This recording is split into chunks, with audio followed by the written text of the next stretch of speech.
పెద్ద పెద్ద సినిమా నిర్మాతలు హీరోలు వాళ్ళ సినిమాల టికెట్ల ధరలు పెంచడానికి నా దగ్గరకు వస్తుంటారు. నేను నిర్మాతలకు చెప్పిన మరి పెంచిన దాంట్లో కొంతైనా కార్మికులకు వాటా ఉండాలి కదా అని. రాష్ట్ర ప్రభుత్వం సినిమా టికెట్ల ధరలు పెంచితే హీరోలకు ఆదాయం వస్తుంది, నిర్మాతలకు ఆదాయం వస్తుంది, కార్మికులకు మాత్రం ఒక్క రూపాయి కూడా అదనంగా రావడం లేదు. అందుకే ఈ వేదిక మీద నుంచి మీకు మాట ఇస్తున్నా, ఆ ఆదాయంలో 20% కార్మికులకు ఇస్తేనే రాష్ట్ర ప్రభుత్వం జీవో ఇస్తుంది.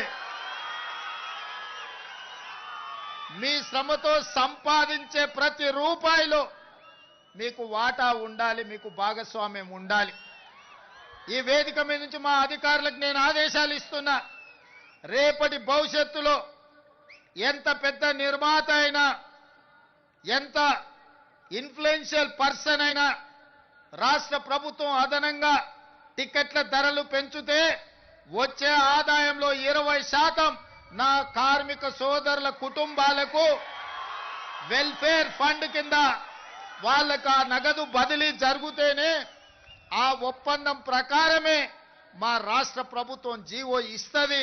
ఈ నిబంధనలు నేను సవరిస్తానని చెప్పి ఈ సందర్భంగా కార్మిక సోదరులకు నేను మాట ఇస్తున్నా. ఎందుకంటే